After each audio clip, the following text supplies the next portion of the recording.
Livro dos Monstros, episódio de hoje, os demônios Quasit, Demônio das Sombras, Virok e Yochlol. Regras do D&D 5e. Uma produção RPG Next.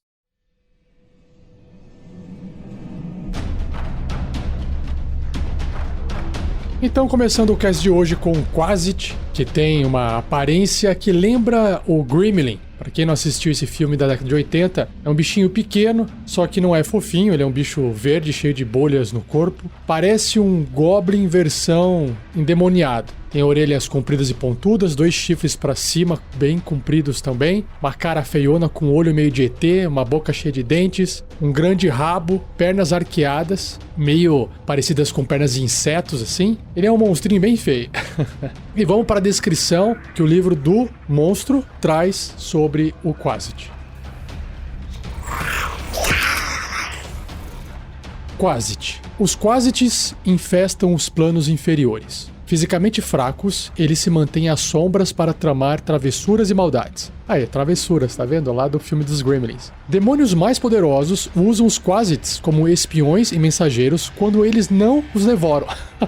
Ou os estraçalham para passar o tempo. Um Quasit pode assumir formas animais, mas sua verdadeira forma assemelha-se a um humanoide verde de 60 centímetros, pequenininho, de altura, com rabo farpado e chifres. Os Quasit têm garras nos pés e mãos, e essas garras podem transmitir um veneno irritante. Ele prefere estar invisível quando ataca. Então tá aí já uma habilidade dele. Agora vou passar pro quadro de estatísticas do Quasit.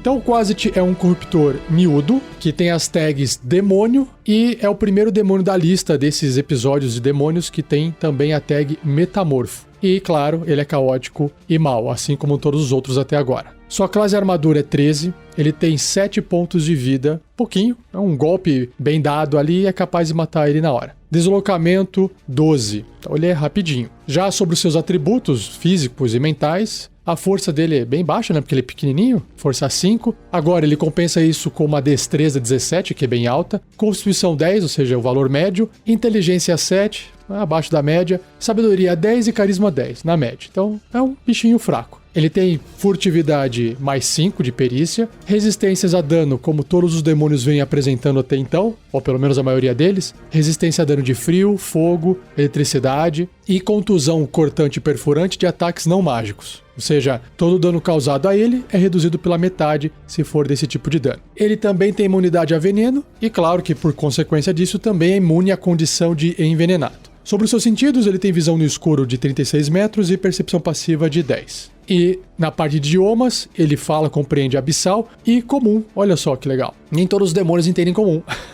E o seu nível de desafio é 1. Olha só, é mais alto do que eu esperava. 200 de XP para quem matá-lo ou derrotá-lo. Bom, indo para a parte de habilidades, características do Quasit, ele é um metamorfo, ele tem a habilidade de metamorfo, ou seja, ele pode usar uma ação para se metamorfosear nas formas de besta de um morcego, que aí o morcego tem deslocamento de 3 metros se estiver no chão, ou voando 12 metros, uma centopeia, 12 metros tanto no chão quanto nas paredes, pode escalar à vontade, ou sapo, 12 metros no chão, 12 metros nadando, ou em sua forma de demônio, aí ele reverte, usando uma ação também. Suas estatísticas são as mesmas em todas as formas, no entanto, seu ataque é diferente em algumas delas. Qualquer equipamento carregado não será transformado. E se morto, quase te volta à sua forma de demônio. O que é de se esperar, E uma última habilidade que ele tem aqui é resistência à magia. O quase tem vantagem em testes de resistência contra magias e outros efeitos mágicos. Legal. Por fim, as ações dele. Ele tem assustar, deve ser muito feio, uma vez por dia. Uma criatura à escolha do Quasit, que esteja até 6 metros dele, deve ser bem sucedida num teste de resistência de sabedoria com dificuldade 10 ou ficará amedrontada por 1 minuto.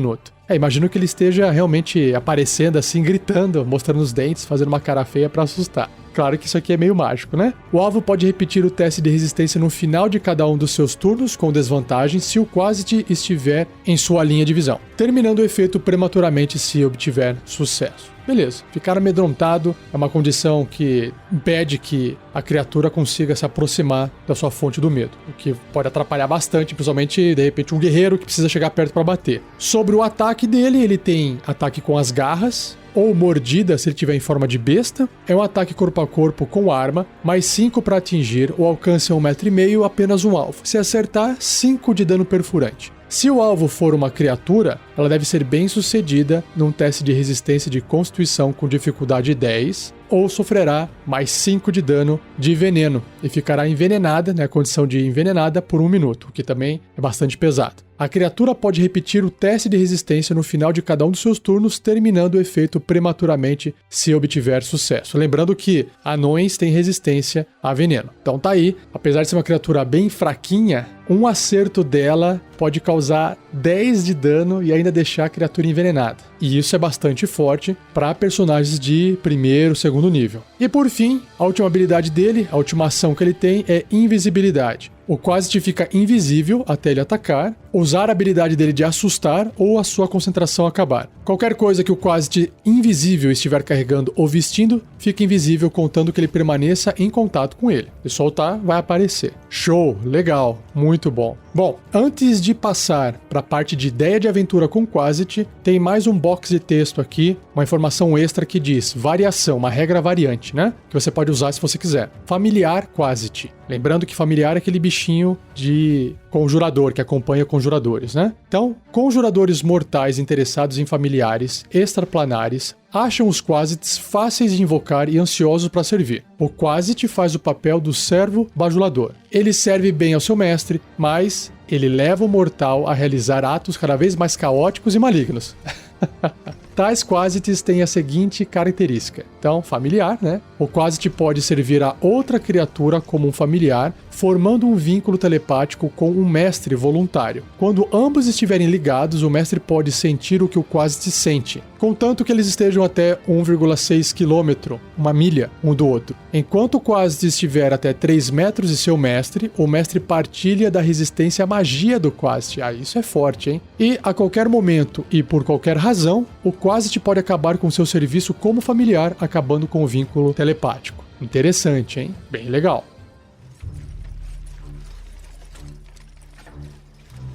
Ideia de aventura. Bom, a parte mais interessante de se pensar num encontro, numa cena com Quasites que me veio à mente agora, é ter um grupo de Quasites, todos eles metamorfoseados em, por exemplo, sapos. Com base nisso, imagine um grupo de aventureiros que está numa taverna numa cidade em que eles não conhecem. Aí uma pessoa, né, um NPC, se aproxima deles com um plano e fala o seguinte: olha, vocês poderiam me ajudar nos meus experimentos? Eu preciso que vocês busquem algumas criaturas num pântano que fica distante daqui. Inclusive, existe uma pessoa dentro desse pântano que pode ajudar vocês com essa atitude. Aí os aventureiros, pô, mas o que você tem que fazer no pântano? Por que a gente tem que ser escolhido para ir para lá? Não, é que o sapo que eu preciso que vocês tragam para mim, que fica no pântano, é tranquilo. O problema são as criaturas que podem ter no pântano. Então, se vocês forem lá, vocês são pessoas que podem se defender, e aí vocês trazem um sapo para mim e eu pago aqui X moedas de ouro para vocês. Ah, então beleza. Então vamos supor que os aventureiros topem essa missão chata que não parece ter nada de perigoso. E aí eles vão todos preocupados, armados até os dentes, entram nesse pântano, mas não tem nada no pântano que vai atacá-los. Mas cria tensão. De repente sai uma bolha da água, eles investigam, não tem nada, e aí eles vão andando, de repente aparece um negócio embaixo, mas é só um jacaré que vai embora. Enfim, cria essa situação onde parece que o pântano foi inventado pelo mestre para poder criar uma emboscada para os aventureiros, mas na verdade não tem nada. Eles conseguem encontrar esses sapos, com uma pessoa inclusive que entende, que mora lá no pântano, entende da coisa, e aí que as coisas começam a ficar estranhas, né? Tá aqui os sapos, mas por que você tem os sapos? Enfim, e aí o pessoal, os aventureiros levam de volta o sapo pra taverna, pra pessoa, só que quando eles vão entregar os sapos, tá tudo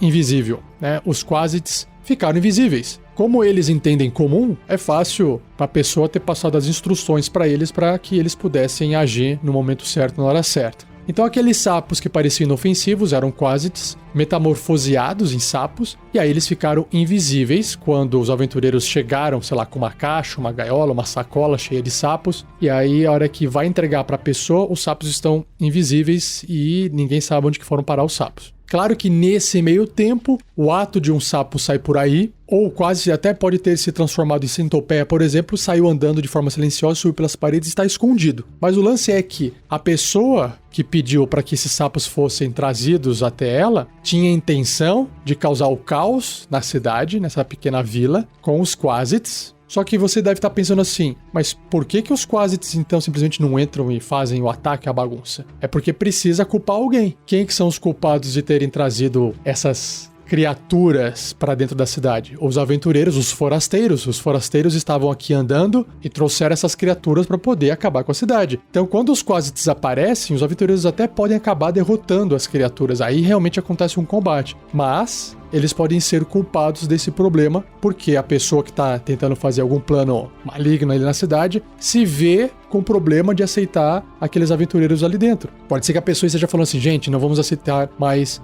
a presença de intrusos, a presença de forasteiros, porque esses caras trazem problema e mais problema, e eu sou o salvador. E a pessoa, de repente, resolve o problema até com os quasites, por exemplo, matando os quasites, enfim. Cria essa situação de conflito entre a cidade, essa pessoa que pediu a ajuda para os aventureiros e os aventureiros. E aí, claro que, eventualmente, os aventureiros têm que descobrir que isso foi uma armação e que o real vilão de toda essa história é essa pessoa que está na cidade que criou essa emboscada para os aventureiros. Pronto, tá aí. Já tem uma boa introdução para você melhorar essa ideia de aventura. Se você quiser complementar ela, quiser escrever mais ou quiser dar a sua própria ideia totalmente diferente de como usar um quasite para uma aventura, acesse o fórum do RPG Next lá em rpgnext.com.br. Tem um link também no post desse episódio. O local é Ideias de Aventuras Baseadas em Monstros. E o quasite se escreve com Q-U-A-S-I-T. Pode deixar escrita a sua ideia lá no fórum, no nosso site RPG Next, tá bom? Compartilhe a sua ideia também. Seja você também um guerreiro ou uma guerreira do bem. Para saber mais, acesse padrim.com.br/rpgnext ou picpay.me/rpgnext.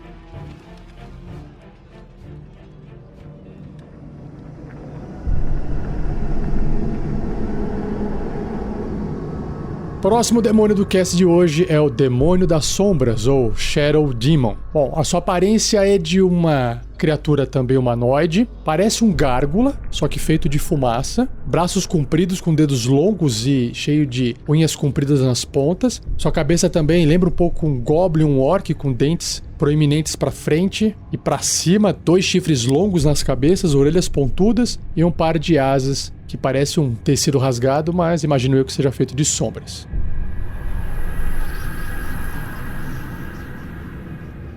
Então a descrição do livro traz o seguinte texto. Quando o corpo de um demônio é destruído, mas o corruptor é impedido de se reformar no abismo, sua essência às vezes toma uma forma vagamente física. Essas sombras demoníacas existem fora da hierarquia abissal padrão, já que sua criação resulta, na maioria das vezes, de magia mortal, não de transformação ou promoção. Se você quiser entender melhor o que quer dizer essa promoção dos demônios, tem que ouvir o episódio de apresentação dos demônios, que já foi publicado. Todas as sombras demoníacas desaparecem na escuridão e elas podem rastejar sem fazer barulho. Faz sentido. Um demônio da sombra usa suas garras insubstanciais para banquetear-se de suas vítimas. Ou seja, para comer, saboreando de suas memórias e bebendo de suas dúvidas. Olha que legal. A luz plena oprime esse corruptor e mostra sua forma distinta, que é uma mancha de escuridão em forma de criatura humanoide alada, cuja parte inferior do corpo segue até se tornar nada e cujas garras dilaceram a mente da vítima.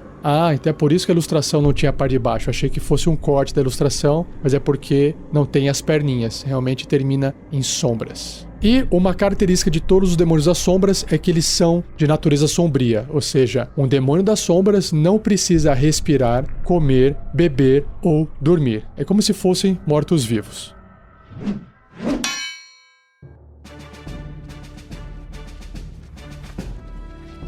Bloco de estatísticas do Demônio das Sombras. Bom, ele ainda é um corruptor médio, não é um morto-vivo, com a tag Demônio, Caótico e Maligno. Sua classe de armadura é 13, pontos de vida 66, é forte, hein? Deslocamento 9 metros e também voo 9 metros. Sobre os seus atributos físicos e mentais, força é 1, é porque ele é feito de sombra. Destreza, 17. Alta, bem alta. Constituição 12, ok. Inteligência 14, opa, demônio inteligente na área. Sabedoria 13 e carisma 14, então atributos mentais acima da média. Sobre os testes de resistência, ele tem em destreza mais 5 e carisma mais 4. Perícias de furtividade mais 7, claro, porque ele é uma sombra, né? Não faz barulho, então tem um bônus alto para ser furtivo. Em vulnerabilidade a dano, ele recebe o dobro do dano, isso que significa ser vulnerável, de dano radiante. Faz sentido, né? Para fazer essa relação com sombra, luz, essa questão de morto-vivo, né? Que não é, mas tem essas características. E resistências a dano, aí tem um monte, ó.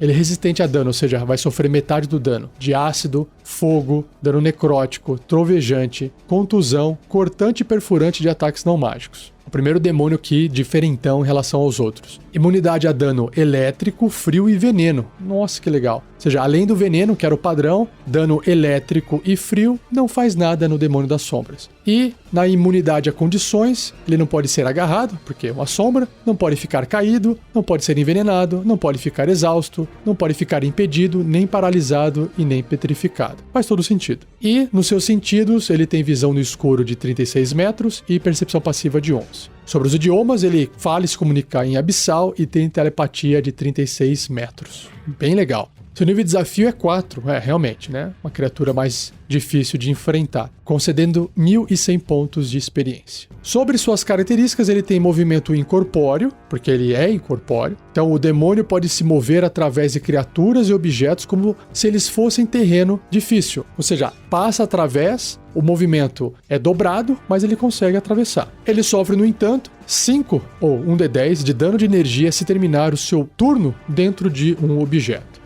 É para não ficar parado ali no meio de algum lugar, né? Ele também tem uma desvantagem, sensibilidade à luz. Quando estiver sob luz plena, tipo luz do sol, uma luz forte de uma tocha também emite luz plena, o demônio tem desvantagem nas jogadas de ataque, assim como em testes de sabedoria e percepção relacionados à visão, né? Ele fica ofuscado. E mais uma característica que ele tem, furtividade sombria. Enquanto estiver na penumbra ou escuridão, o demônio pode realizar a ação de se esconder com uma ação bônus. Ah, gostei. Bem legal. Então dá para usar ele como uma criatura bem furtiva, principalmente à noite ou em lugares escuros. E aí, o que ele faz com essa furtividade toda? Ele tem a sua ação de garras, que é um ataque corpo a corpo com arma, mais 5 para atingir, o alcance é 1,5 m, né, adjacente, apenas uma criatura. Se acertar, 10 de dano, ou 2d6 mais 3, o dano é psíquico, ou seja, afeta a mente, ou se a sombra tiver vantagem na jogada de ataque, o que é fácil dela fazer uma vez que ela está escondida, 17 de dano, 4d6 mais 3 de dano psíquico. Dano é como se fosse um crítico. Fantástico. Simples, mas eficaz.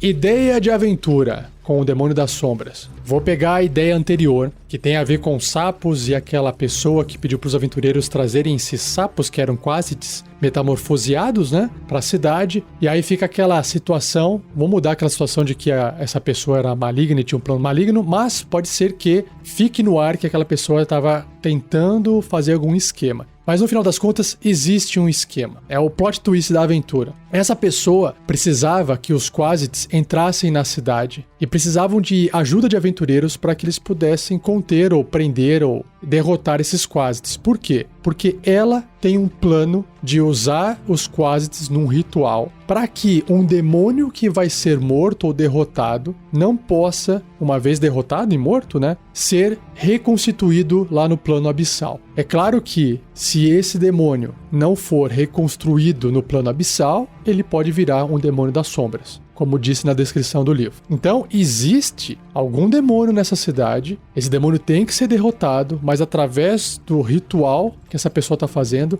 esse demônio não vai ser reformado lá no abismo. Ao invés disso, ele vai retornar como um demônio das sombras, o que talvez seja uma criatura mais fraca, que aí sim possa ser destruída para sempre. Então, eventualmente, esse demônio das sombras irá aparecer depois que algum outro demônio foi derrotado e não conseguiu ser reformado, reconstituído no plano abissal. E aí ele vai retornar como o demônio das sombras. E aí vai ter o combate contra o demônio das sombras. Mas qual será esse outro demônio que tem que ser derrotado para não ser reconstruído no plano abissal? Aí você pode usar qualquer um dos demônios que eu já citei em episódios anteriores, ou continue ouvindo esse episódio para a gente descobrir se o próximo demônio se encaixa nessa história.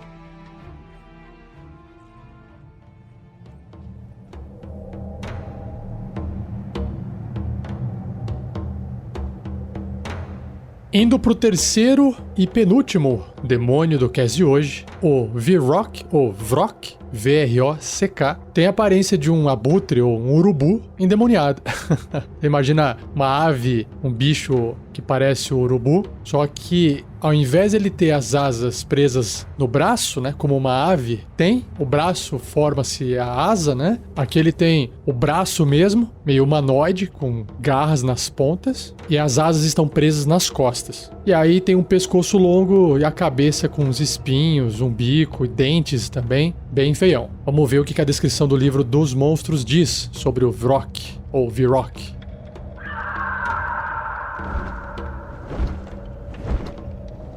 Vrok.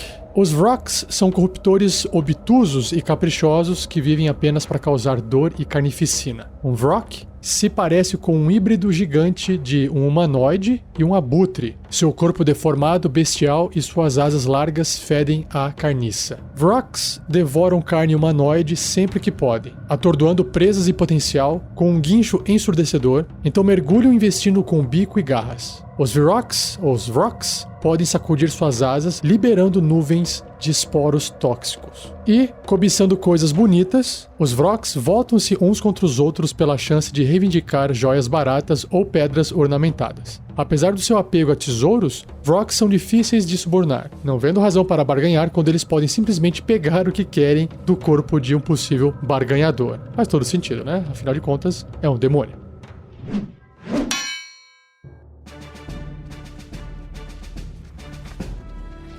Bloco de estatísticas do Vrok.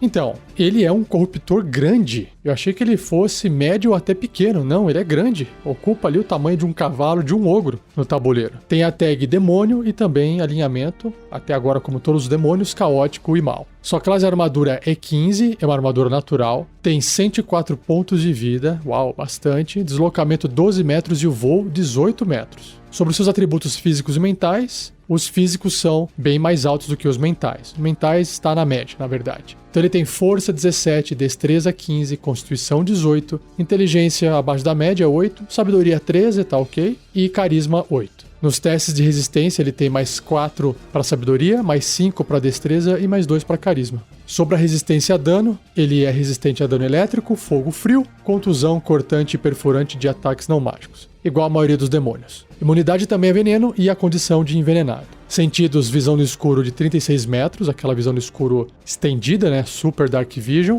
e uma percepção passiva de 11. Idiomas, abissal e telepatia de 36 metros. Seu nível de desafio é 6, que é relativamente forte, concedendo 2.300 pontos de experiência. Ele também tem resistência à magia, como a maioria dos demônios citados, ou seja, ele tem vantagem em testes de resistência contra magias e outros efeitos mágicos. Já sobre suas ações, ele tem ataques múltiplos, ou seja, o Vrok realiza 2 ataques, um com seu bico e um com sua garra. Então vamos ver o bico primeiro. O bico é um ataque corpo a corpo com arma, mais 6 para atingir, o alcance é adjacente, 1,5 m, um alvo apenas. Se acertar, o alvo sofre 10 de dano médio, ou 2d6 mais 3, e esse dano é perfurante porque o bico perfura. Já as garras, também um ataque corpo a corpo com arma, mais 6 para atingir, o alcance também, 1,5 m, adjacente, né, um alvo apenas, e o acerto causa 14, então causa um dano maior do que a bicada. 2d10 mais 3 e o dano é cortante. Além disso, ele tem um ataque, uma ação, que se chama Esporos, que é a ideia das asas, né? Que recarrega com 6 num dado. Se o mestre rolar um dado de 6 faces no início do turno do Vrock e tirar 6, ele recarregou esse poder, né? O que significa? Uma nuvem de esporos tóxicos com 4,5 metros de raio, ou seja, 3 quadradinhos ao redor do Vrock,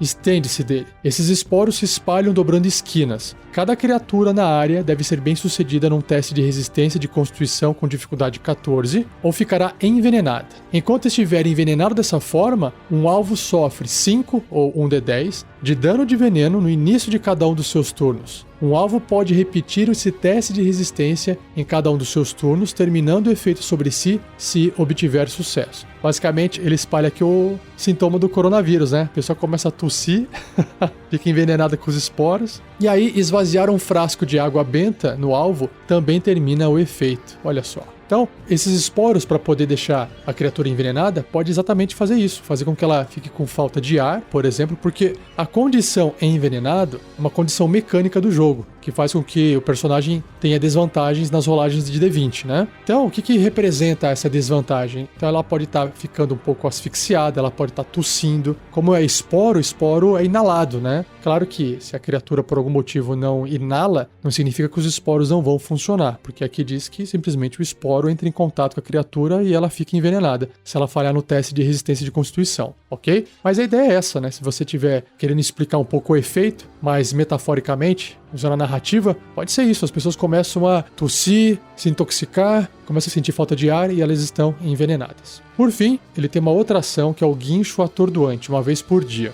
O Vrock emite um grito horripilante e cada criatura até 6 metros dele, ou seja, 4 quadradinhos de distância, que puder ouvi-lo, que não seja um demônio, deve ser bem sucedida num teste de resistência também de constituição, com dificuldade 14, a CD 14, ou ficará atordoada até o final do próximo turno. E aí sim, né? Ficar atordoado, aí a coisa é bem pior do que ficar envenenado. E aí ele realmente consegue chegar em cima da criatura, pelo menos por um turno, né? E aí ele vai atacar e vai destroçar a criatura, o seu alvo, né? Muito bom.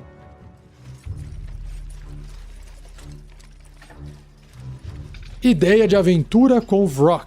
Então, aproveitando a ideia que eu venho montando, né? Aquela pessoa da cidade que pediu para os aventureiros trazerem os sapos e para depois fazer um ritual com os impis que estavam transformados em sapos, para que essa pessoa possa fazer um ritual e impedir que um demônio, após destruído, não se reforme, não se reconstrua lá no abismo. Qual seria esse demônio? Pode ser o próprio Vrock, o Virok. Uma criatura que está incomodando, que está atrapalhando, que veio até a cidade justamente porque está em busca dessas joias, bijuterias, não importa, né, se o negócio vale ou não, o que importa é que ele quer colecionar isso aí. Então, como ele voa, ninguém consegue pegar ele, então ele fica aterrorizando as pessoas da cidade, vira e mexe, ele dá um rasante, pega uma pessoa, leva uma pessoa só para poder roubar qualquer coisa que ela tenha de valor que brilhe. Então as pessoas começaram a entender isso com o tempo e hoje as pessoas já não estão mais vestindo nada brilhante. E aí pode ser que um dos planos de tentar atrair esse Vrock é ir para um local à noite e ficar vestindo coisas brilhantes, enfim, para poder atrair o demônio, para depois sim tentar prender essa criatura, levar para um local, fazer o ritual, matar ela no processo, e aí ela pode voltar como demônio das sombras sem ninguém saber. Que inclusive o demônio das sombras tem uma aparência ali, como ele tem asinhas, né? Combinaria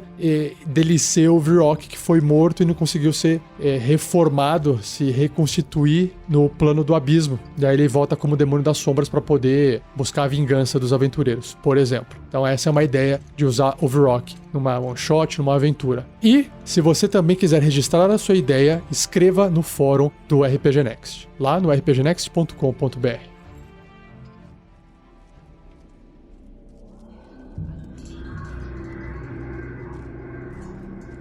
Por fim, o último demônio do cast de hoje se chama Yochlol. Y-O-C-H-L-O-L. Também poderia falar Yoshlol, mas em inglês o pessoal pronuncia Yochlol. Bom, o que parece esse demônio à primeira vista? Ele parece uma vela que está possuída. Ele é amarelo, lembra um tronco de árvore, com alguns ramos, alguns galhos. Ele parece derretendo uma gosma toda por fora, como se fosse cera de vela. Então é uma mistura de vela amarela com árvore. E o que chama atenção é que no centro do tronco, um pouco mais para cima, mais ou menos na altura do que seria uma cabeça, tem um olho bem grande assim, nojentão, saindo de dentro da casca ou da pele, olhando as coisas em volta. Apenas um único olho. Parece as criaturas do filme do diretor do Evil Dead, o Sam Raimi. Muito bom.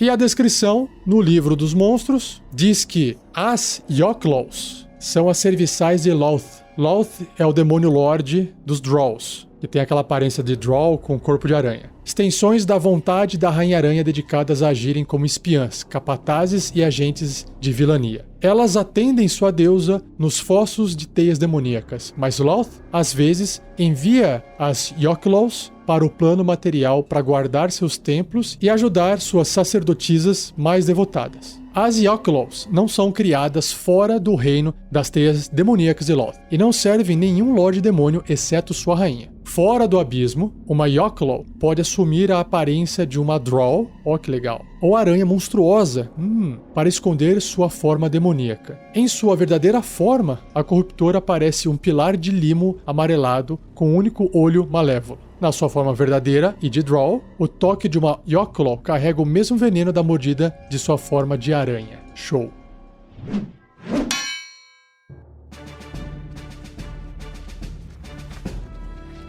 Bloco de estatísticas da Yoclaw. Ela é uma corruptora média, com a tag de demônio, caótica e maligna. Então ela é média, né? Tamanho de um ser humano mais ou menos. Sua classe armadura é 15, uma armadura natural. Pontos de vida 136, bastante. Deslocamento 9 metros, escalada 9 metros. Então ela tem esse movimento de escalada, ou seja, chegou numa parede, ela anda na mesma velocidade tranquilamente. Sobre os atributos físicos e mentais, força acima da média 15, destreza também 14, constituição 18, bem alto, inteligência 13, ou acima da média, sabedoria 15 e carisma 15. Então tá aí, todos os atributos físicos e mentais acima da média. Testes de resistência, destreza mais 6, inteligência mais 5, sabedoria mais 6, carisma mais 6. Perícias, olha só, enganação mais 10. Que legal! Ótimo bônus para enganação, hein? Intuição, ou seja, para tentar evitar ser enganado, mais 6. Que legal! Já tive uma ideia. Vamos lá. Resistência a dano elétrico, fogo, frio e aí contusão cortante e perfurante de ataques não mágicos. Por padrão também tem imunidade a veneno e a condição de envenenado. Sentidos, visão no escuro de 36 metros e percepção passiva de 12. Idiomas abissal, élfico, por causa da questão de se transformar em Drow, né? E o Undercommon, o subcomum. E o seu nível de desafio é 10, bem forte. Uau! Concedendo 5.900 pontos de experiência. Bom, sobre algumas habilidades do Yoclaw. Shape Changer, metamorfo. A Yoclaw pode usar sua ação para se metamorfosear em uma forma semelhante a uma Drow ou uma aranha gigante, ou voltar para sua verdadeira forma. Suas estatísticas são as mesmas em todas as formas. Qualquer equipamento vestido ou carregado não é transformado. Ela reverte para sua forma verdadeira quando morre. Beleza. Igual o Imp, né? Também é metamorfo. Legal. Resistência à magia, ou seja, possui vantagem nos testes de resistência contra magias e outros efeitos mágicos. Spider Climb, que é a escalada aracnídea. A Yoclaw pode escalar superfícies difíceis, incluindo andar de cabeça para baixo em tetos, sem precisar realizar um teste de habilidade. Eu fico imaginando que mesmo ela estando na forma de Drow, né? De repente aparece ela andando na parede, igual o filme de terror, aquelas pessoas possuídas. Legal. Tá aí, ó, dá pra poder fazer o gancho com a aventura aí. Vamos continuar aqui. Ela tem conjuração inata, ou seja, a habilidade de conjuração dela é carisma, com uma dificuldade para as resistências de magia de 14, e ela pode conjurar inatamente as seguintes magias sem a necessidade de componentes materiais. Então, à vontade, detectar pensamentos. Uau! Então, pode detectar o pensamento das pessoas. Fazer teia e uma vez por dia dominar pessoa. Pô, que legal. Tô achando muito bom. E por fim, ela é uma Web Walker. Ela é uma andadora de teias. Ela ignora qualquer restrição de movimento causadas por estar presa dentro de uma teia. Claro, né? Igual tentar prender uma aranha na teia, não tem como. Agora, indo para as ações da Yoclaw, ela tem ataques múltiplos, ela realiza 2 ataques corpo a corpo, e aí o ataque corpo a corpo que ela tem é a pancada, ou uma mordida em forma de aranha. Então é um ataque corpo a corpo com arma, mais 6 para atingir, alcance 1,5 metro, ou seja, adjacente, ou 3 metros em forma de demônio, que aí os galhos assim dessa criatura vão mais longe, né? Apenas um alvo. Se acertar, causa 5 de dano de contusão, que é a pancada, ou 1d6 mais 2, e é perfurante se tiver em forma de aranha, que aí vai estar mordendo, né, com a boquinha, as pinças da aranha. E mais, olha só, não basta esses 5 de dano, e mais 21, 6d6 de dano de veneno. Muito veneno. Caraca! E uma outra ação que ela tem é a forma de névoa. A Yocolo se transforma em uma névoa tóxica ou reverte a sua forma verdadeira. Que legal. Qualquer equipamento vestido ou carregado também é transformado. Ela reverte a sua forma verdadeira se morrer. Enquanto estiver nessa forma de névoa, a Yocolo está incapacitada e não pode falar. Ela tem deslocamento de voo de 9 metros, uma velocidade até interessante para estar em forma de névoa, né? Pode planar e pode passar por qualquer espaço que não seja hermético. Sei lá, passar por um buraquinho embaixo da porta. Ela tem vantagem em testes de resistência de força, destreza e constituição e é imune a dano não mágico. Imune, hein? Imune. Nenhum dano que não seja mágico vai causar qualquer tipo de dano a ela. Enquanto estiver nessa forma de névoa, a Yocolo pode entrar no espaço de uma criatura e parar nele. Cada vez que essa criatura começar o turno no mesmo espaço que a Yocolo, ela deve ser bem sucedida num teste de resistência de constituição 14 ou ficará envenenada até o início do seu próximo turno. Enquanto estiver envenenada dessa forma, o alvo está incapacitado. Que legal, muito bom. Para finalizar o cast de hoje, eu trago então a ideia de aventura com a Yocolo. Vou aproveitar a ideia anterior, que veio aqui na minha mente uma história bem legal. Então, aquela pessoa que pediu para os aventureiros pegarem o sapo, aquela pessoa, imaginem que era uma senhorinha ou um senhorzinho de capuz, eles identificam que aquela pessoa é um Drow, um elfo negro. E aí talvez eles fiquem desconfiados. Se eles souberem, né, os elfos negros são geralmente malignos. Mas existe, por exemplo, o Drizzt, que é um elfo negro do bem. Então, eles podem ficar um pouco desconfiados. Eu faria um elfo Drow aparentando bem velhinho, sabe? Porque aqui não diz que pode aparentar velho ou não. Para poder passar aquela ideia de que aquele elfo Drow já tá fora de, né, saiu da sua rotina de vida há muito tempo, mudou, não é mais aquele Drow que as pessoas conhecem, então bem velhinho. E aí, isso daria certo porque o Yocolo, se esse Drow velhinho transformado, né, do Yocolo, tem enganação mais 10. Tem um bônus de enganação muito alto. Fica fácil, ou pelo menos uma chance maior, de conseguir se manter nessa posição enganando as pessoas da cidade. E é basicamente o que ele tá fazendo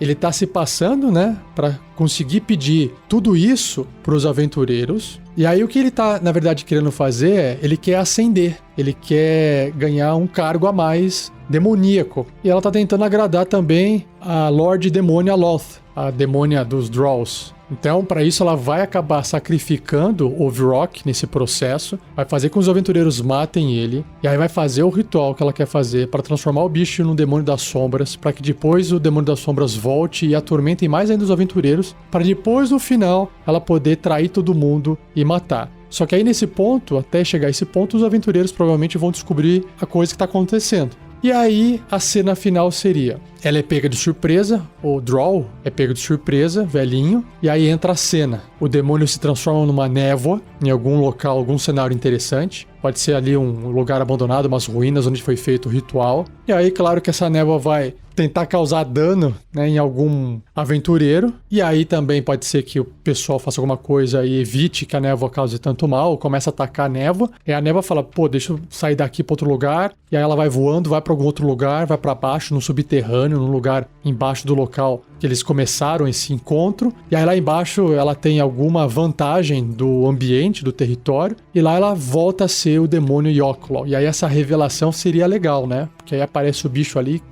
parecendo uma árvore, com uma vela derretida, com um olho só, com esses tentáculos podendo atacar de longe e causando aquele dano de veneno extremamente alto. E aí os aventureiros já estariam fracos por terem combatido antes o demônio das sombras que voltou. E aí ela tenta dominar uma das pessoas, um dos aventureiros, com a magia, para poder jogar eles contra os outros aventureiros. E aí o combate tá feito, até derrotar essa criatura, que o nível de desafio é 10, né? Bem alto. Eu acho que isso dá pra fazer uma one shot aqui, hein? Só com esse episódio aqui, com essas ideias, dá pra fazer uma one shot de uma aventura numa cidadezinha endemoniada. Não deixe também de escrever a sua ideia de aventura com esses demônios lá no fórum do RPG Next. Compartilhe as suas ideias.